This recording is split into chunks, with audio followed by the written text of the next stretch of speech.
Hello everyone, welcome to the lecture number 4 of the topic of efflux. Today we are going to discuss what happens when a liquid having density of rho that comes out from a system with some velocity. Let's discuss that. See, if suppose this is a system and liquid is coming out from this system with velocity v, through the hole the liquid is coming out, area of the cross section is A and the liquid density is rho, as I told. Now what will happen? It will generate a thrust force in the opposite direction. F. Amount of the thrust force, that is dm dt into Vr. dm dt is mass flow rate. In fluid we call it mass flow rate, not the mass losing rate. We'll call it mass flow rate. Mass flow rate. And this is the velocity of the flow.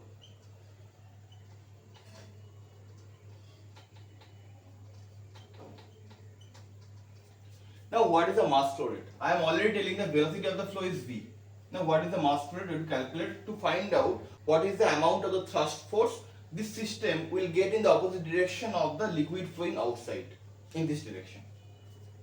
Okay, we'll find out dm dt, that is the mass flow rate. Suppose this is the area of the orifice or the channel. We'll consider that this area of the tube is uniform throughout and the cross section is A. Now velocity flowing in this tube is v. Now to find out the mass flow rate, we have to find out the volume flow rate, and we can multiply with the density, then we will get the mass flow rate dm dt. And what is the volume flow rate here? In unit time, the liquid of this cross section will cover v distance in this direction. So how much volume of liquid is passing through this cross section per unit time? In unit time it is covering v distance downstream, and then the volume per unit time that is flowing is volume of this cylindrical part. What is the cylindrical part volume? Area into the length, but this length is covered by unit time, so we'll call it volume covered per unit time. So the volume covered per unit time is becoming cross sectional area into v into rho, that is becoming dm dt. So rho av we can call it, that is the mass flow rate. Then the thrust force, or the force it will get in the opposite direction, this system, rho av into v, dm dt into v. So it is rho a into v square. So this is the formula of the thrust force.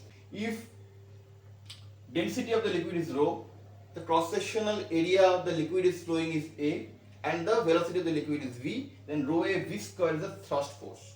So in a system, if a whole area is a, fluid is coming out with velocity v, and the density of the liquid is rho, then the thrust force it is going to get in the opposite direction of the liquid flowing, that is rho a into v square. So let's discuss a problem about the same concept of thrust force of a fluid efflux. Let's discuss that. See, this is a liquid column filled with liquid of density rho, which is having column height is h, and at the bottom of this column one hole is kept, and with that hole the liquid is coming out as usual. The liquid height is h, that time liquid is coming out of this hole with some velocity.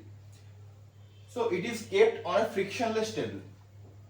So what will be the amount of force you have to apply in order to hold this column at this point? Find force required to hold the beaker. That is the question. So what we discussed, if fluid is coming out with velocity of v with the area of cross section is a, then what is the amount of thrust force it will get? This beaker will get in the opposite direction. See, friction is not present, so whatever small amount of force will be applied on this beaker, it will try to slide. If liquid is coming out with velocity v in this direction, this beaker or this column will get a thrust force in the opposite direction. So let's say this is thrust force, Ft will be generated. There is a liquid coming out only. So that is the amount of force you need to apply in this direction in order to hold it at the same position. So F is basically is going to Ft. You have to apply in this direction in order to hold this beacon in the same position. Now what is the amount of thrust force? Thrust force we already discussed. It is dm dt into V, and that will come out as rho into A into V square. A is the area of cross section of the hole, rho is the liquid density, and V is the velocity of the fluid coming out. Now in this case, liquid column height is h. So what is the velocity of the efflux or the velocity of the liquid coming out? Root over of 2gh. We'll just put that. So F equal to F thrust force, that is equal to rho into A into 2g into h. 2 rho A G H. That is the amount of force you need to apply in the right direction in order to hold this beaker at the same position. Now it is as simple as that. Thank you so much for watching. I hope you understood.